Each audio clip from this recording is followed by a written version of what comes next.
Les ministres de l'espace CEDEAO chargés des questions du genre et de la femme sont en réunion à Abidjan. Le vice-président ivoirien a pris part à l'ouverture des travaux.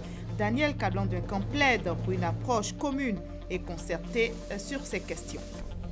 2389 agents de la police nationale de Côte d'Ivoire ont été promus à des grades supérieurs. La cérémonie d'arrosage de galons de ces fonctionnaires de police s'est déroulée aujourd'hui à la place d'armes de l'école nationale de police à Cocody. Événement extraordinaire en Nouvelle-Zélande, 416 baleines pilotes qui appartiennent en réalité au genre des dauphins se sont échouées sur une plage. Voilà pour les titres. Merci de regarder le journal du RTI 1. Commençons tout de suite par cette rencontre des ministres de l'espace CEDEAO chargés des questions du genre et de la femme. Le vice-président ivoirien a pris part à l'ouverture des travaux. Daniel Kablan-Duncan plaide pour une approche commune et concertée pour la promotion du genre et de la femme, position soutenue par les ministres de la CEDEAO qui estiment que le développement économique et social passe par l'amélioration de la condition de la femme. Le reportage est signé Mama Traoré. L'Afrique de l'Ouest, avec un ratio de 679 décès maternels pour 100 000 naissances vivantes en 2015, se situe tristement en première position des régions du monde en matière de mortalité maternelle. Des chiffres qui soulèvent l'urgence pour les gouvernants de l'espace CEDEAO, la communauté économique des États de l'Afrique de l'Ouest, de se mobiliser pour une amélioration de la condition de la femme. D'où la tenue de cette réunion périodique des ministres en charge du genre et de la femme des 15 États membres à Abidjan. Certes, nous avons démontré l'hospitalité mutuelle lorsque des conflits éclatent dans un pays frontalier, mais l'occasion nous est donnée ce jour d'aller plus loin en mettant en place des mécanismes de prévention, de règlement des conflits et de consolidation de la paix avec la participation des femmes. Pour y parvenir, la CEDEAO a adopté en mai 2015 l'acte additionnel relatif à l'égalité des droits entre les femmes et les hommes pour le développement durable en Afrique de l'Ouest. Un cadre de référence visant à harmoniser les législations nationales avec les engagements internationaux en matière de protection des droits des femmes et des filles. La Commission s'est fixée comme objectif d'assurer à tous les hommes et les femmes de la communauté la possibilité de vivre dans la dignité. Elle considère que cela passe par le respect des droits individuels et collectifs des uns et des autres, mais aussi par le partage équitable des opportunités et des dividendes de la croissance. Le développement par la promotion de la gente féminine. La Côte d'Ivoire y croit avec plusieurs initiatives dans ce sens, notamment l'école obligatoire pour tous, le FAFSI, Fonds d'appui aux femmes de Côte d'Ivoire, ou même bien mieux, le principe de la parité homme-femme consacré par la Constitution de la Troisième République. Autant de mécanismes qui font de la Côte d'Ivoire un modèle à suivre dans l'espace CEDEAO. Réussir à faire de la Côte d'Ivoire un pays émergent à l'horizon 2020 passe nécessairement par l'implication totale des femmes dans le processus de développement. Dans ce sens, le président Alassane Ouattara est résolument engagé pour la construction d'une nation soudée, unie, équitable et soucieuse de l'égalité entre les sexes. Car la justice et l'équité, en réduisant les inégalités sociales et les frustrations qui en découlent, favorisent la cohésion nationale et un environnement de paix qui sont des conditions essentielles pour aller au développement durable. De cette rencontre sous-régionale est attendue l'adoption d'une feuille de route pour la lutte contre les discriminations basées sur le genre dans l'espace CEDEAO. Avant cette réunion de ce matin, le vice-président Daniel Kablan-Duncan a multiplié les rendez-vous hier à son cabinet. Il a échangé notamment avec le président de la Banque ouest-africaine de développement, Christian Adoveland, lui a fait le point des opérations de la BOAD en Côte d'Ivoire. La banque a investi l'année dernière 500 milliards de francs CFA contre environ 300 milliards en 2015. On en sait plus avec Viviane Aimé. C'est une équipe d'une des plus grandes banques d'affaires françaises, la banque Rothschild et compagnie, et comprenant le vice-président international de cette banque, Jean-Claude Meyer, et l'associé gérant Anne-Laure Kiechel, qui a échangé avec le vice-président de la République, Daniel Kablan-Duncan, à son cabinet ce jeudi. Le vice-président a également accordé un entretien au président de la Banque ouest-africaine de développement, Christian Adoveland. Le président de la BOAD a fait un point des différents financements octroyés par la banque à la Côte d'Ivoire dans le cadre de la réalisation de plusieurs projets de développement. Financement du secteur agricole, construction d'infrastructures routières, achat d'avions pour le transport aérien, financement du secteur de l'énergie. Par ailleurs, comme l'a souligné son président, la Banque ouest-africaine de développement s'apprête à octroyer de nouveaux financements à la Côte d'Ivoire dans le cadre de la réalisation de 4 nouveaux projets de développement, dont l'autoroute Abidjan-Lagos. La vague de tensions qui perturbe le climat social ces derniers temps, matérialisée par les mouvements de mécontentement des militaires, la grève des fonctionnaires, ne laisse pas les États-Unis d'Amérique indifférents, tant ce pays reste lui aussi attaché au maintien de la stabilité politique et sociale en Côte d'Ivoire. C'est le sens de cette visite que le chargé d'affaires de l'ambassade des États-Unis en Côte d'Ivoire a rendu ce jeudi au vice-président de la République pour s'entretenir de toute cette situation. On a fait le bilan des relations et le partenariat entre le gouvernement américain et la Côte d'Ivoire. On a discuté un peu les dernières semaines ici en Côte d'Ivoire, ce qui se passe et ce que le gouvernement fait pour faire face à tous les défis. On a discuté tout le progrès que le pays a fait il y a quelques années et les projets que nous faisons ensemble, que ce soit dans le secteur de santé pour lutter contre la VIH-Sida, dans le domaine de l'économie où on fait des investissements pour augmenter, élargir les opportunités pour tous les Ivoiriens de travailler et de participer dans l'économie. Autre geste qui témoigne du soutien de la communauté internationale au pouvoir ivoirien incarné par le président de la République Alassane Ouattara, cette visite toujours ce jeudi de l'ambassadeur de Chine en Côte d'Ivoire, son Excellence Webi Tang, au vice-président de la République. Il a réaffirmé la volonté de son pays de renforcer son amitié et sa coopération avec la Côte d'Ivoire.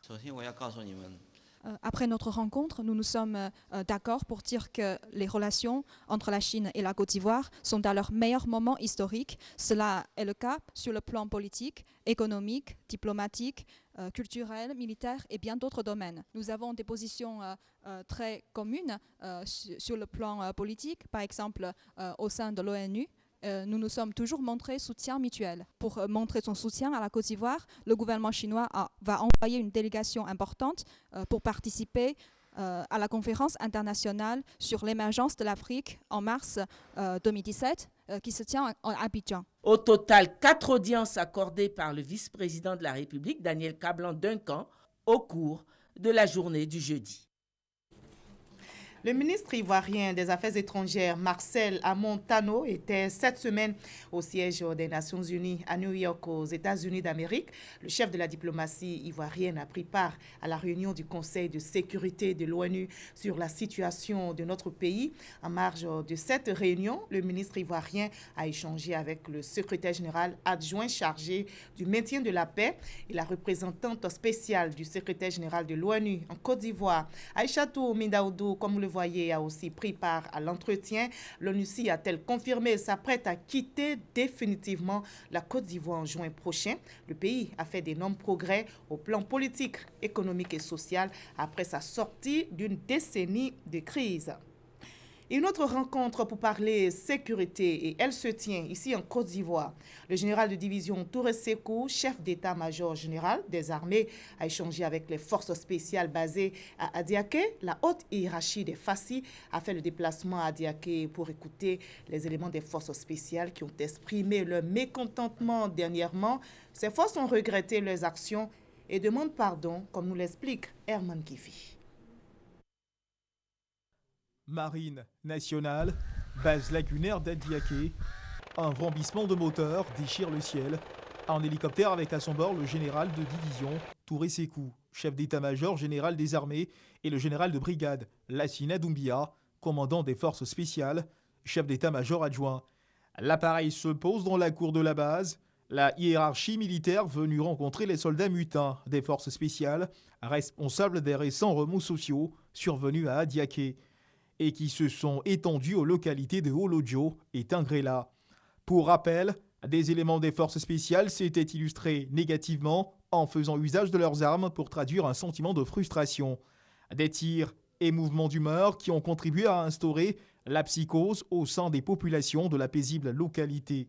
Conscientes de l'impact négatif de leur attitude, dommages psychologiques et autres dommages collatéraux, les forces spéciales, par la voix de leur commandant, le général de brigade, Lassina Doumbia, demandent le pardon de la nation. Dans le sable fin de la base navale, des douilles d'armes automatiques témoignent encore des récents événements.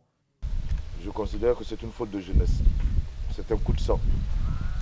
Malheureusement, mes hommes n'ont pas véritablement apprécié l'environnement dans lequel nous étions et que leur action aurait pu être récupérée par d'autres personnes à d'autres desseins.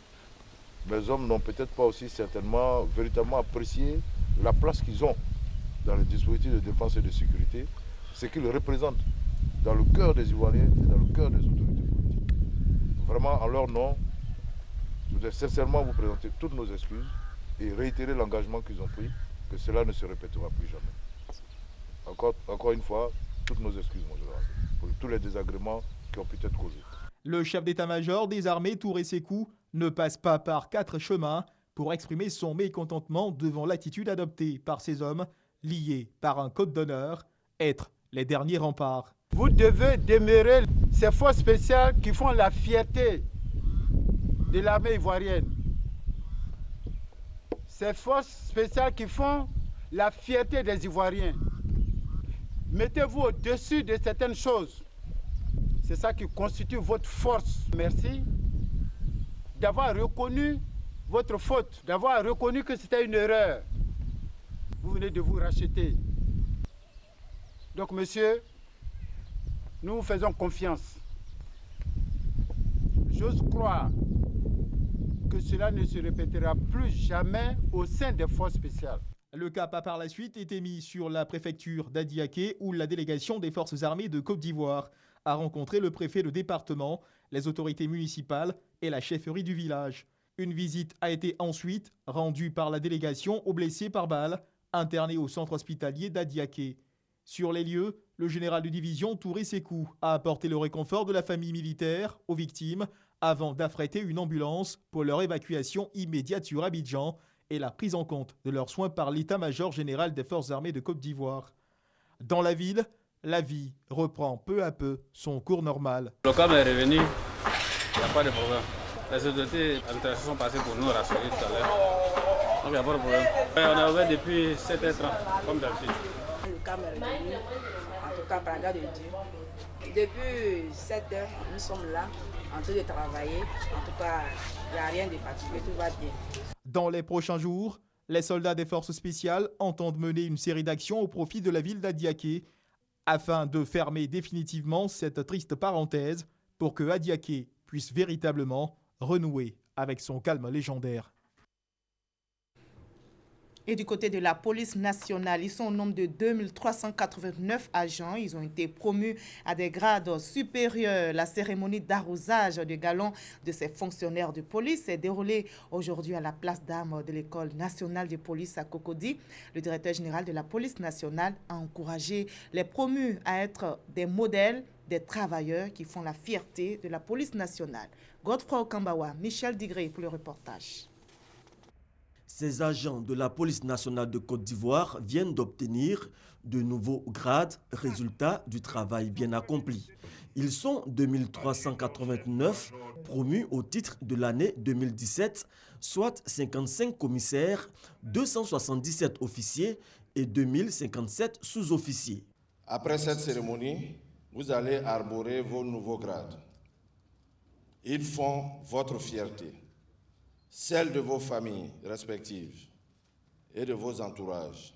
À cet effet, je vous demande dans l'exercice quotidien de vos missions d'avoir une conduite exemplaire, de vous poser en modèle pour les autres, travailler avec abnégation et professionnalisme. C'est le lieu, monsieur le directeur général, de vous demander de transmettre notre infinie gratitude envers son Excellence M. Alassane Ouattara, président de la République et chef suprême des armées, pour la confiance placée en nous élevant aux différents grades supérieurs. À vous, chers collègues promus, nous devons mériter ces gages de confiance par notre travail, abnégation et loyauté. Cette cérémonie d'arrosage de galons s'inscrit dans la pure tradition policière. La promotion à un grade supérieur est consécutive à une appréciation souveraine des autorités hiérarchiques qui tiennent compte du mérite de l'agent. Vous êtes candidat au BPC ou encore au baccalauréat en cette année. Eh bien, vous n'êtes pas encore inscrit sur la plateforme de la direction des examens et concours. La DECO vous donne un délai supplémentaire pour vous permettre d'être à jour. Le délai court jusqu'au 15 février prochain à minuit. L'information a été donnée aujourd'hui même par la direction des examens et concours du ministère de l'Éducation nationale. C'est un reportage d'Hermaniamien. 5 jours aux candidats au BEPC et au baccalauréat retardataire pour s'inscrire sur la plateforme AGCE de la direction des examens et concours pour valider leurs inscriptions. Par ce délai supplémentaire, le ministère de l'Éducation nationale, de l'enseignement technique et de la formation professionnelle veut donner une dernière chance aux 5% de préinscrits retardataires pour qu'ils achèvent leur processus d'inscription déjà en cours. Jusqu'au 15 février 2017 à minuit, la plateforme AGCE est remise en exploitation exclusivement pour les opérations suivantes. 1. L'achèvement du processus d'inscription. 2. La correction des erreurs relatives aux options d'examen, c'est-à-dire le type d'examen, c'est-à-dire BPC ou test d'orientation, la série du baccalauréat, les langues vivantes et les épreuves facultatives. Passé ce délai, la plateforme AGCE sera définitivement fermée.